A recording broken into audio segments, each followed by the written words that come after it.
2 Kings 6. And the sons of the prophets said unto Elisha, Behold now, the place where we dwell with thee is too strait for us.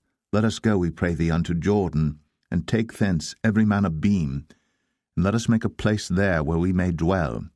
And he answered, Go ye. And one said, Be content, I pray thee, and go with thy servants. And he answered, I will go. So he went with them. And when they came to Jordan, they cut down wood. But as one was felling a beam, the axe head fell into the water. And he cried and said, Alas, master, for it was borrowed. And the man of God said, Where fell it?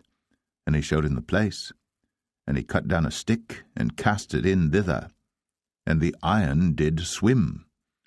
Therefore said he, Take it up to thee. And he put out his hand, and took it.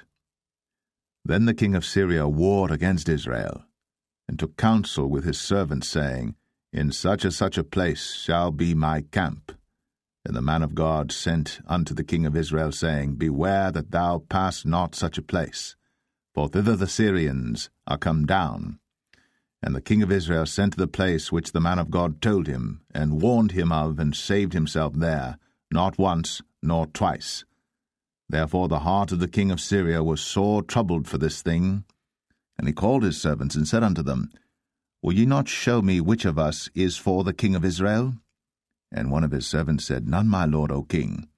But Elisha, the prophet that is in Israel, telleth the king of Israel the words that thou speakest in thy bedchamber. And he said, Go and spy where he is, that I may send and fetch him.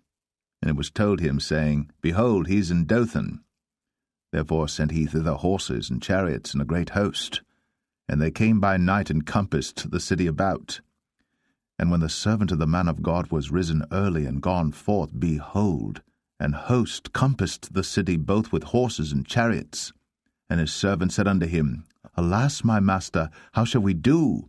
And he answered, Fear not, for they that be with us are more than they that be with them. And Elisha prayed, and said, Lord, I pray thee, open his eyes, that he may see. And the Lord opened the eyes of the young man, and he saw, and behold, the mountain was full of horses and chariots of fire round about Elisha. And when they came down to him, Elisha prayed unto the Lord, and said, Smite this people, I pray thee, with blindness. And he smote them with blindness according to the word of Elisha. And Elisha said unto them, This is not the way, neither is this the city. Follow me, and I will bring you to the man whom ye seek. But he led them to Samaria.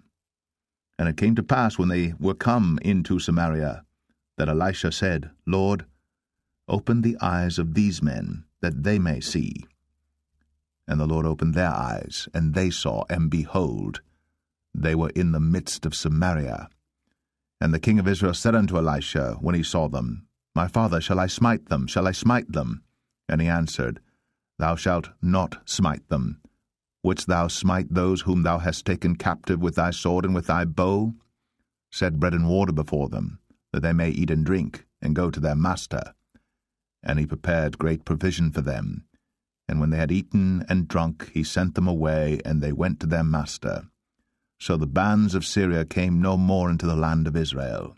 And it came to pass after this, that Ben-hadad, king of Syria, gathered all his host, and went up, and besieged Samaria.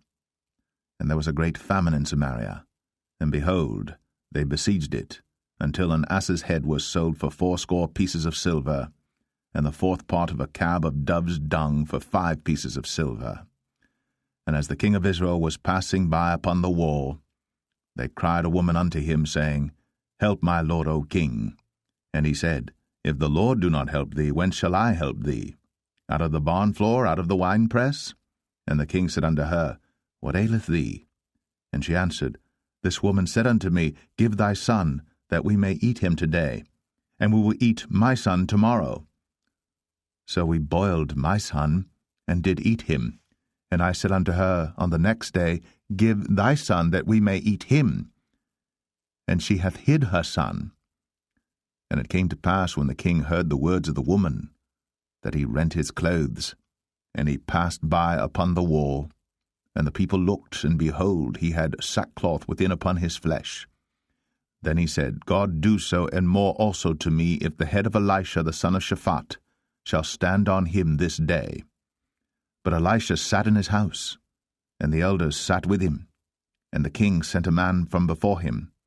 But ere the messenger came to him, he said to the elders, See ye how this son of a murderer hath sent to take away mine head? Look, when the messenger cometh, shut the door, and hold him fast at the door. Is not the sound of his master's feet behind him? And while he yet talked with them, behold, the messenger came down unto him, and he said, Behold, this evil is of the Lord. What should I wait for the Lord any longer?